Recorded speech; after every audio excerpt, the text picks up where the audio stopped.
Start the Q&A. Catherine Foster, GB News. Thank you, Catherine Foster, GB News. Reform has a habit of making announcements that sound, on the face of it, very appealing to a lot of people. But you talk about jailing the bosses of multinational companies. Given that nobody has gone to jail for the post office scandal or infected blood scandal or the financial crisis or for Grenfell, how are we really supposed to believe that you would send any of these bosses to jail? And also, if I may, Morgan McSweeney, who used to be absolutely obsessed with the threat from reform, has said this week that he thinks the next election will be between Labour and the Conservatives. What's your response to that, please? Thank you.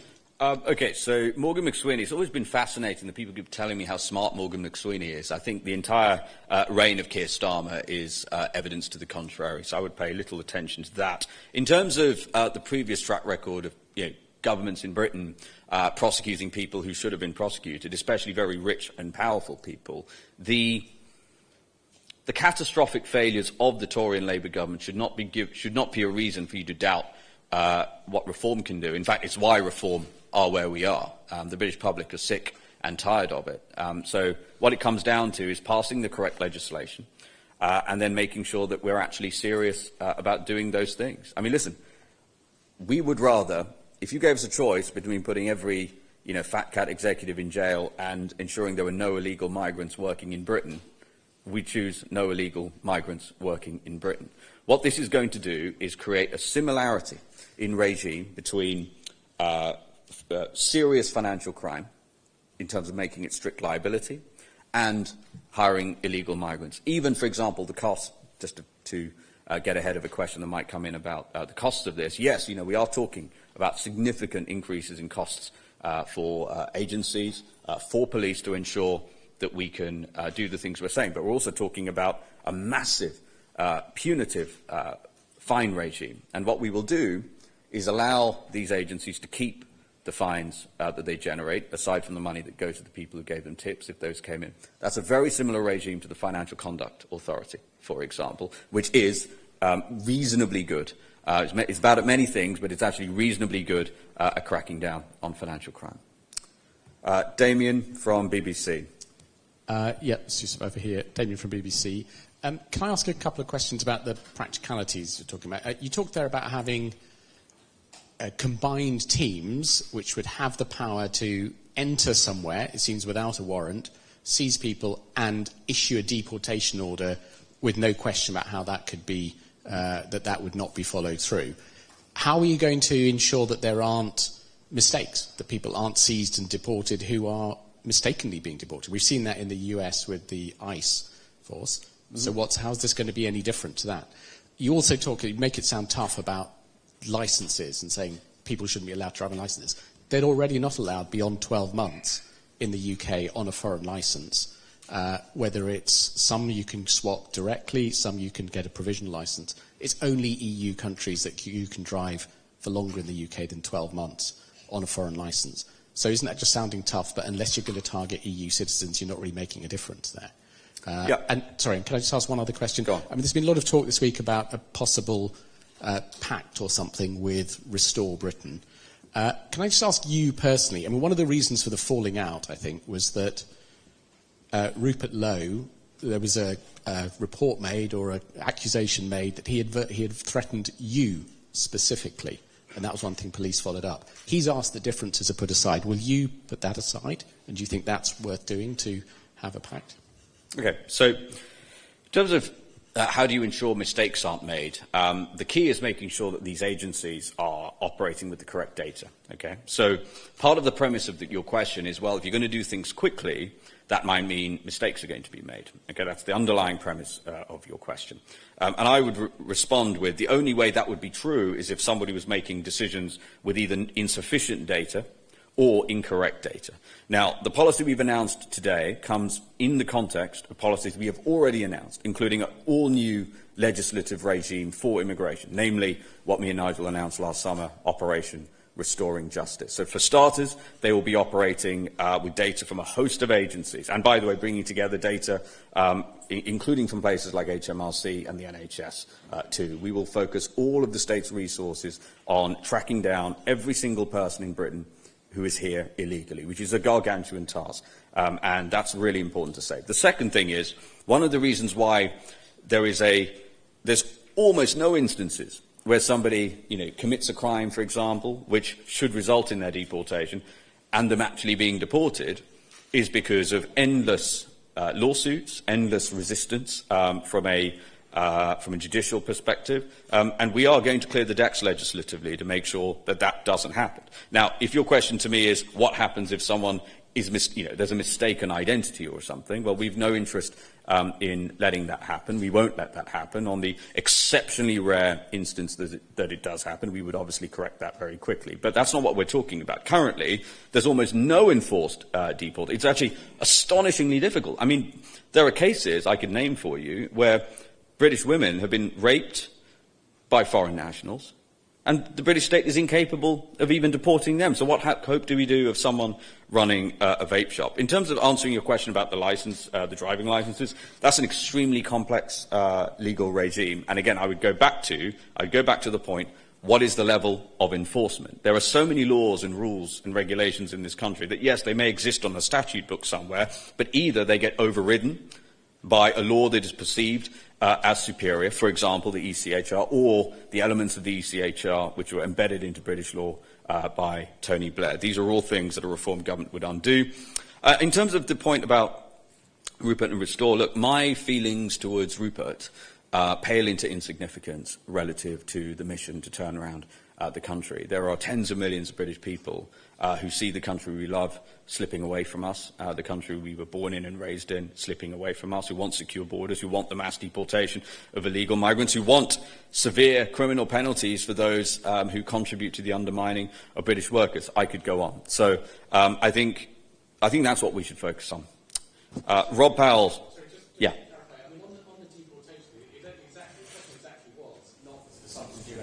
Question about mistaken identity. You said you would correct that. So how are we going to correct that if you're not making any checks? Or are you talking about deporting people and then bringing them back?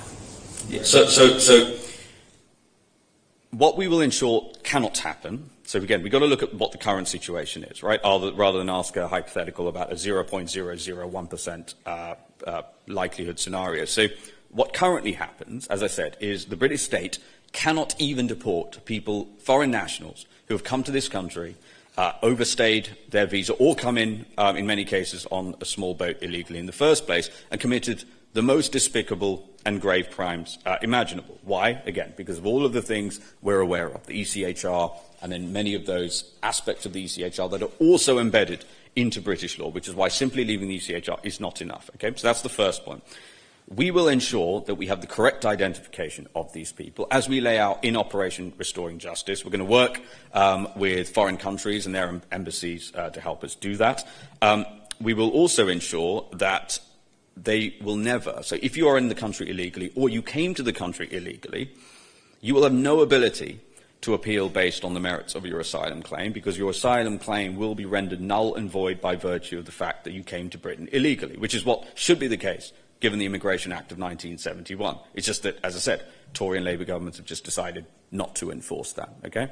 But to answer your question directly, in an extraordinarily rare, look, if we're going to deport well north of 1 million people, that is Reform's plan, you're going to get a very rare occasion where a mistake is made. And what I'm saying to you is a British government, a Nigel Farage government, we've got no interest in deporting people who should not have been deported due to mistaken identity. We would correct it. Rob Powell, Sky News. Thank you. Rob Powell, Sky News. Reform have talked in the past about removing red tape and paperwork, things like that, for businesses to allow them to hire. What extra checks and documentations would businesses of all size need to do to make sure that they were legit, essentially, and avoid these draconian fines under this tighter regime? And a lot of this criticism is obviously aimed at Deliveroo. You've named the law after Deliveroo, or the possible law anyway. Would you rather if people didn't use Deliveroo and gig economy services like that, and do you use them yourself? in terms of do I use them? Would we ask other people not to use them? That's not relevant here, right? Here's the really relevant thing. We want people creating jobs in this country. We want people to create businesses in this country. We want people to start startups like Deliveroo in this country. We want multinational companies like Uber to come to Britain and to succeed. However, there is a bright red line on everything I've just said, which is hiring illegal migrants, and in some cases at industrial scale. I want to reiterate to you, the official data from an enforcement action found north of 40%. 40% of them were found to be working illegally, right? Not 4%, 40. The notion that these executives and these directors would be unaware of this, or incapable of stopping it, to respond to, the part about enforcement. I mean, Deliveroo pitches itself as a technology company. It's more than capable of stopping it. The fact of the matter is, as I said in my speech, for a lot of these companies, and it isn't just Deliveroo, a lot of these companies, they see whatever fines they may get, whatever negative attention they might get for doing it, as a minor inconvenience and a small cost of doing business. So yes, if people want to enjoy those services, great. If those companies want to come here and expand, or people want to start startups in those areas, great. Do not commit immigration fraud. That's our message. And in terms of incremental, quote, red tape, as Richard and as Rob have talked about a lot, as has Nigel, you're going to see probably the biggest reduction in red tape, in particularly for small and medium-sized businesses in this country, under reform government within the space of months. But again, I draw a bright red line here. One area where, yes, we are going to increase the level of scrutiny and make sure that you are compliant without exception, is immigration law, in no small part because that's exactly, if reform win the next general election, it would have been won with a mandate such as that. Natasha Clark, LBC. Hi, Zia. Natasha Clark, LBC. You've said there, and you just talked to Rob about people facing fines and those companies facing fines, even if they don't know that they are hiring illegal workers. How will you be able to essentially enforce that? What will the companies have to say to essentially give you that evidence that you need to say that they will know that they are hiring those illegal workers? How can you say that this will be a fair policy for them? Yep. And if I may, Westminster Council today, you talked about pubs in your speech, have said that they want to give more licences to pubs that might shut early by 10 p.m. and could look to penalise drinking standing up, as a party who I think many of your supporters will agree is very much in support of the pub. How would you respond to that? Yeah, look, Reform UK, our posture is we are pro-pubs. I think that we've made that quite clear. We've announced a policy that would dramatically reduce business rates, for example, for pubs. And it's actually, there's a broader concern here. Part of my speech was, what kind of Britain are our young people growing up in? And places, sort of shared space where people can go and socialise with friends, are in ever dwindling supply in this country. And there's a straight line between that and what people call the mental health crisis for young people, the fact that they're not dating. I mean, there's a lot of problems there, and I think these things are connected. In terms of how do you make sure the policy is fair, I want to be really clear about something. Reform has not introduced a novel standard of justice here. What we're doing is simply mirroring what already exists for serious financial crime. What we're saying is, so for example, if you are a director of a financial organisation in which there ends up being significant, really serious financial crime, you can be held personally liable, even if you were not personally aware of those things going on, because the burden of proof, or the burden of the expectation, is that you are taking the correct steps within your organisation to see to it that that crime does not happen. So all we are doing is drawing parity between serious financial crime and immigration fraud at industrial scale. I personally think they are at least worthy of being in parity, and I think there are many people in this country who agree with that. Christian Calgi, Daily Mail. Morning, Zia. You alluded earlier to a significant increase in costs related to this policy. Do you have any numerical details on what that might be expected to be and how that's being funded? Yep. And do you have a response to Kemi Bays not branding reform woke and a grievance party full of victim narratives and moaning and whinging? Okay, so in terms of costs, so we estimate the total cost ramped over a period of time for incremental enforcement resource to be in the region of 400 to 500 million. However, as I said, again, a lot of this has been modelled off what the FCA does and financial crime. So just as the FCA gets to keep the proceeds of enforcement actions that it generates, we would do the same with this. So we actually expect broadly the cost, this policy to be cost neutral, just given the gargantuan scale of the problem at the moment. Yeah, look, I don't think Kemi's had the best few days, and she's obviously lashed out at reform, started calling us names. She said that we're a party that has, that we have grievances. I would agree with that.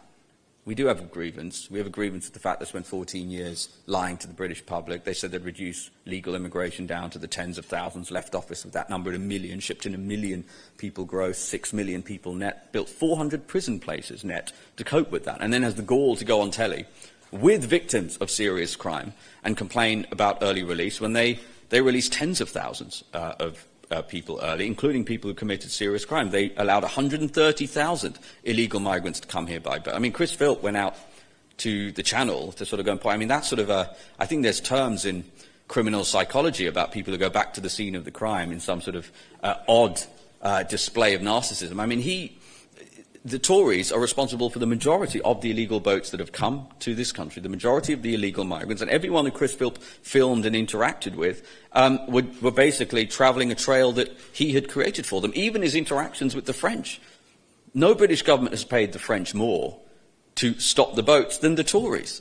So, I mean, the whole thing is absurd on its face, and that is why I maintain my view that the Tories, as of the next general election, will no longer be a serious and credible national political party. Genevieve at the Telegraph. Hi, Zia. Thank you. So, first of all, you mentioned stopping those with foreign driver's licenses from using commercial vehicles, and the companies would be fine. Would that include lorry drivers, for example, and any kind of major delivery drivers? Secondly, you've already just mentioned there the early release scheme and the ongoing upset, not only from the family of PC Harper, but also the force that he used to work for, that his killers are still eligible for early release. Would you back calls for a specific carve-out where those who have killed emergency service workers, such as PC Harper, be exempt from early release? Thank you. Okay, so firstly, there will be no industry or sub-industry exempt from our immigration laws. So that's the first point. In terms of your second point, I think it's absolutely disgusting that somebody who killed a police officer, the fact that we've been talking about releasing this person early it makes me sick to my stomach. And it's why I go back to the point, of course, Labour have been an absolute disaster on this, and I think it's objectively true that they are making a bad situation worse. That is without doubt true. But it is also true that the Tories imported 6 million people net, that's the net number, through immigration, and built 455 net new prison places. Not 455,000, 455.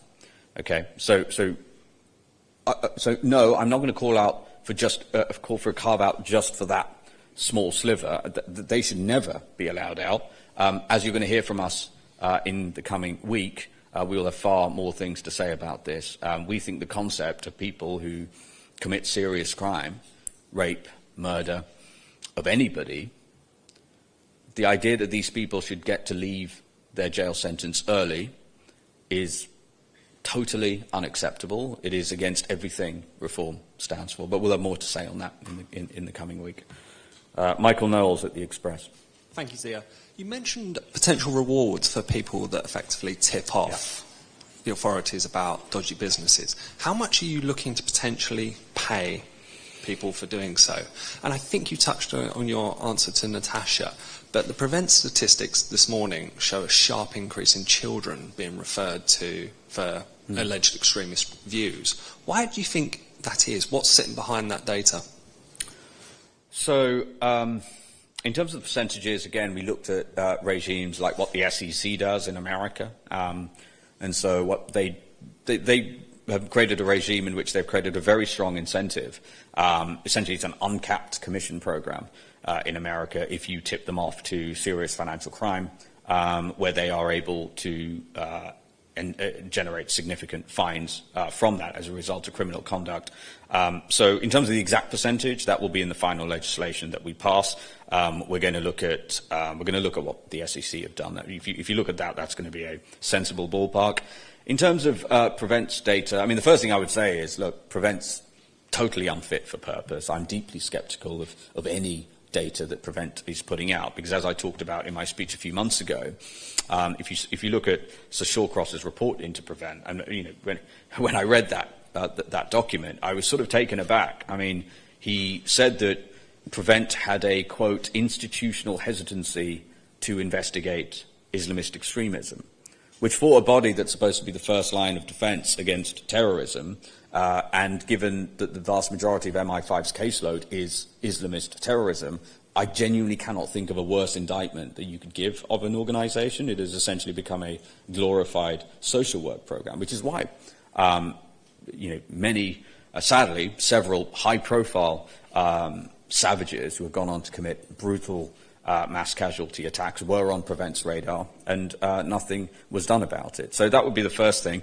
In terms of young people, look, I think that broadly, my understanding is if you look through history, obviously, young people are always going to be perhaps more impressionable to these things. But I would say, look, the way we solve these problems, you can try to address them at sort of a grand national sort of societal level, and I get it, there are things that we can do with that. But if we have a reformed government and I'm the Home Secretary, I'm going to focus on making sure, for example, Prevent is fit for purpose. And one of the policies I've already announced is their resources. They will be mandated to deploy resources in proportion to MI5's caseload at any given time. Right? So rather than, perhaps turning a blind or having a, quote, institutional hesitancy, as the Shawcross put it, so you don't use my words, you can use his in his independent report, over something like Islamist extremism, they will be forced to and they will deploy the majority of their resource on ensuring that scourge in this country is rooted out. Tom Scottson, The Sun. Thank you. If the companies do not pay the fines, this is the 10% turnover, would you threaten shutting companies down and stopping operating within Britain? And my second question was on Rupert Lowe. You said that your past disagreement kind of paled into insignificance. And I just wondered, do you now regret raising the alarm about him and Reform kicking him out of the party? Okay, so in terms of if a company chooses not to pay the fines, or is incapable of paying the fines rendered on them as a result of hiring illegal migrants, they would expect to be enforced upon, and that would include all the way up to being dissolved and being struck off, basically. Yeah, just like any other.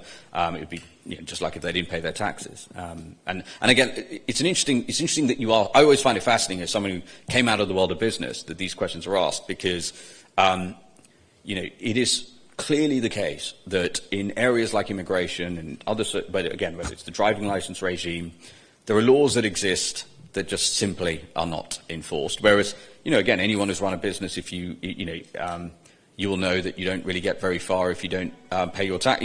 Try telling HMRC, I don't really fancy paying the taxes or the fines. Try doing that as a private individual. So we've got to create parity, between those two things. Look, again, with regards to the Rupert thing, I don't regret anything that I did. But, again, I want to reiterate here, again, a lot of the questions are about personalities and things like that. Look, I've dedicated my life to this. I do this as a volunteer. I did it with all of my time. I gave up all my business interests to do it. Richard does exactly the same thing. Nigel is doing exactly the same thing. We believe this in our hearts. We think that we've got a vanishing window of opportunity to to turn this country around. We think the next general election will be the most important general election fought in this country's history. We believe that in our bones. And so I think that's the context that you've got to see any personal disagreements or personal difficulties. Isabel from Politico. Hi, thank you. Since Monday's press conference, the French have said that the Navy plan would constitute a violation of French sovereignty, as well as a violation of the law of the sea and international law. Have you had any contact with the French government since Monday, or any other French politicians to discuss the plan? And if so, who, and could you give us some details? Yeah, well, I'm happy to talk about things that are in the public domain. Less so talk about conversations that were private, especially given we are not yet the sovereign government of Britain. But Nigel Farage obviously did meet Jordan Bardella, for example, who certainly the polls would suggest is odds on to become, at the time, French president, now probably French prime minister. And he actually went on the record.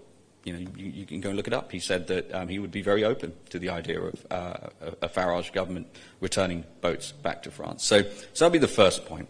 But I also would say, our position at Reform is that while, of course, we want to cooperate with our friends in Europe and France wherever we can on all matters, including border security and immigration, we are unwilling to allow the Élysée Palace, or anybody else for that matter, any foreign government, to determine whether Britain gets to have a border or not.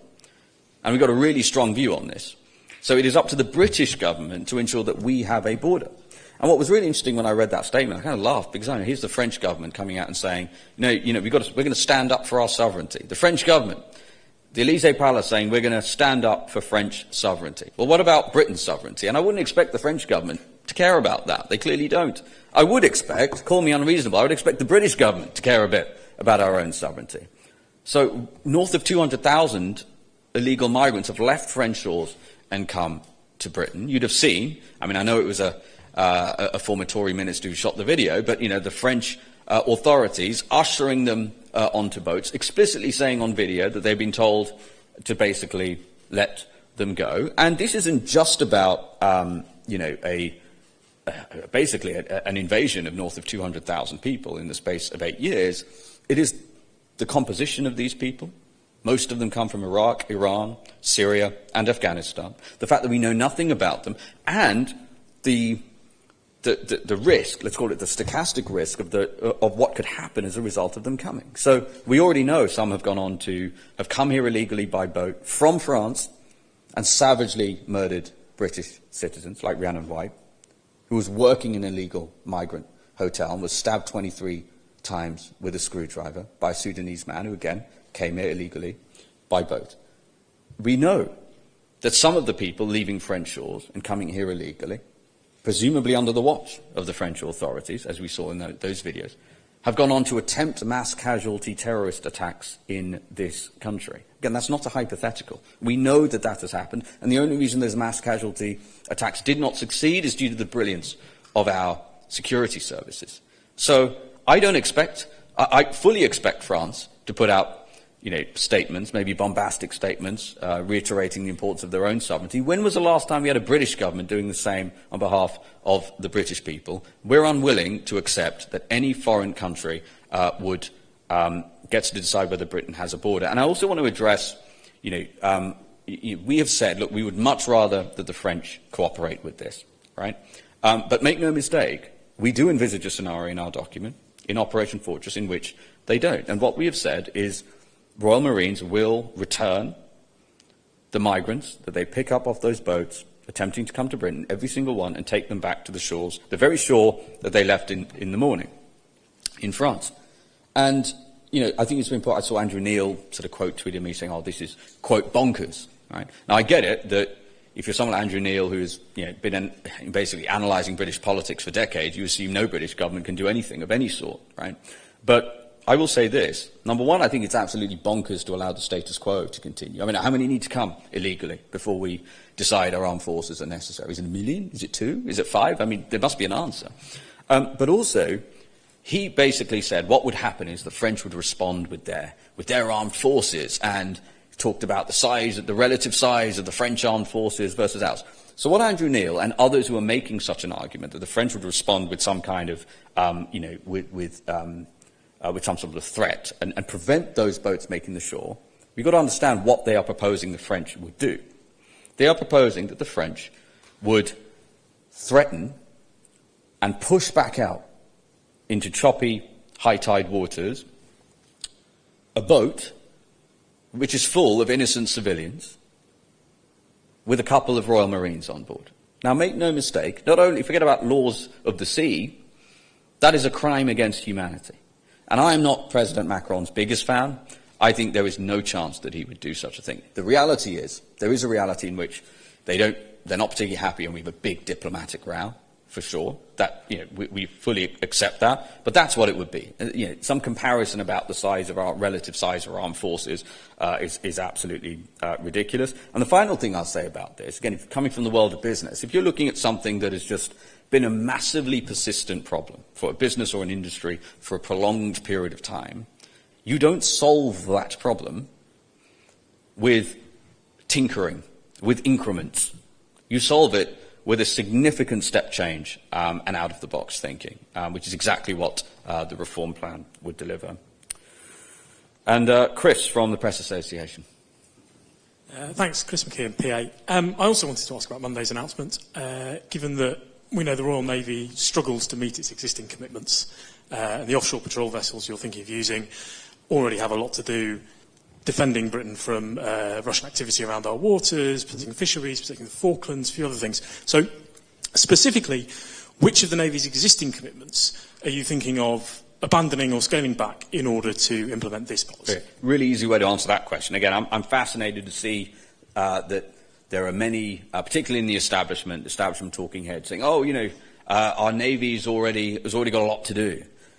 My response is simple. What could be more important a mission for His Majesty's Royal Navy than preserving the borders of the United Kingdom? I can't think of one. And so, number one, we're going to prioritise our border. We're going to stop the boats from coming. And one thing I should have mentioned, actually, in terms of the feasibility and viability of this,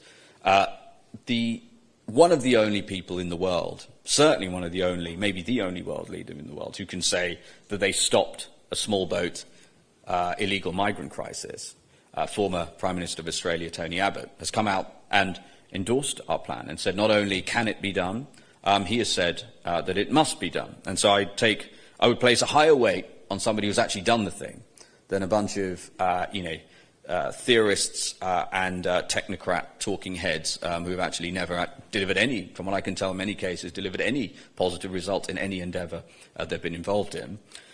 In terms of the, thinking about the Navy's broader capacity and capability here, I've also heard that, our Navy isn't capable of doing it. Now, there was a YouGov poll, and I know we have our disagreement. I don't think we're their biggest fan nor the other way around, but there was a YouGov poll that said, I think 2/3, 2 in 3 British people believe that putting the Royal Navy in the Channel as reform has proposed would reduce the number of boat crossings. And the British public are very smart. It's pretty clear that the notion that His Majesty's Royal Navy would be utterly incapable of stopping dinghies with unarmed people inside is just absurd on its face. When they're not taking on Russian warships, they're basically conducting a humanitarian mission, which they have done with aplomb in plenty of places around the world, including in Africa during the anti-piracy missions. So look, the Navy's absolutely capable of doing it. Does it need a lot more funding? For sure, absolutely. But that is something that reform is going to focus on as well. We win in government. Okay, that's all the questions? Yeah, okay, go ahead. Yeah. Just a couple of things just strike me just listening to that. I mean, on the boats, you just said in answer to one question that it would be migrant boats with a couple of Royal Navy Marines on, landing on the shores of France. Is that your policy? Are you suggesting that the Marines would climb onto a dinghy for the migrants and then steer it or tell them to steer it back to France? No, it's the other way around. So yeah, go on. Answer your question. Well, there's a follow-up. The other thing was just on the struck again, listening to the licence thing. A large part of our economy exists because it depends on trade with Europe, trucks coming across, large amounts of goods coming this way and that way. You need license holders both ways. So are you saying that someone with a Czech license, a Polish license, a Bulgarian license would not be able to come through the channel, drive the truck of goods and continue into the UK? They'd have to hand over to a UK license. Mm-hmm. Okay, so there's a fundamental difference between somebody who is quote unquote earning a living in this country and somebody who is transiting in this country in order to deliver a product, right? So that would be the first thing to say there. And I want to reiterate, the licensing regime in this country, A, is complicated, but the original question you asked me, during, what about 20 minutes ago, you put it to me that, well, this thing is already not allowed. But I want to reiterate that just like so many other offences that you might reasonably categorise as perhaps more minor, they are overridden by manifold regulations and laws, again, going back to the ECHR and the regime Blair created. So that's what we're talking about, ensuring that people, A, follow the rules, and B, that there are consequences for people that do not. In terms of your question about the... Yeah. You've just overridden your policy with an exemption that says people coming through and transiting can use it. So you're already creating complications to make it... No, because again, we're talking about companies operating in the UK, right? So there is a fundamental difference between people who are operating in what you'd call during the ordinary course of business, where their fundamental business is in the UK, and people who are coming here, to, for example, deliver a product. There are fundamental differences between those two things. So for all people, you're going to have to then check all sorts of applications. Are you one of these? Are you not one of these? Do you have an exemption somewhere? It's going to get complicated. Why would it be complicated? You said that there's exemptions for people who are not working for a company that's lawfully transiting goods through the UK. So you're going to have to find ways to... But what you're referring to there, again, is a data problem, right? And so, again, this is what... And you can actually see the areas of success, for example, in America, where ICE has had success and the DHS has had success. It is by bringing together a whole multitude of data sets that were not previously speaking to each other. So the world we're talking about is not one where it's going to take weeks in order to determine somebody's immigration status, right, or if they're operating lawfully, in the context of them being a foreign national. We will be able to determine that very, very quickly. Okay? In terms of the naval operation, so the first thing to say is the plan was devised by a number of senior former members of our armed forces. It's been endorsed by a number of senior members of our armed forces, including the Navy, and we've put those, I think, on page 3 of the document. And what we envisage happening, something the Royal Navy has done frequently before, so again, there's nothing novel about this. You have these river-class offshore patrol vessels, and then you have these RHIBs, which are rigid-hulled inflatable boats. Those are highly maneuverable. They're very small. They can go right up alongside these vessels, which are not particularly maneuverable, and frankly, most are not seaworthy, right, as we saw just a few days ago when one caught fire. So they would go up alongside. They would pick up those migrants and put them onto the Navy vessel. And we took a strong view on this because, as far as reform are concerned, the only acceptable number of casualties on an operation like this is 0. Okay? So we took it upon ourselves to say we want to ensure nobody dies, no migrant perishes anymore. You look at what happened in Australia with Tony Abbott's plan, Operation Sovereign Borders. With that, I think it was 2007 to 2013, 1,200 migrants making the journey died. During Operation Sovereign Borders, again, a joint military operation to stop the boats from coming, 0 died, and he stopped the entire crisis within a period of weeks. So the Navy are more than capable of doing it, and we expect they will. Okay? We will take one more. Go on.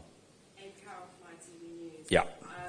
Does the party remain confident that Nigel Farage's links to George Cottrell are all above board, given the litany of reports about his financial arrangements? Yeah, we have answered. I mean, me, Richard, Nigel probably answered this same question about 300 times. So I think we will leave it there. Thank you very much, everyone.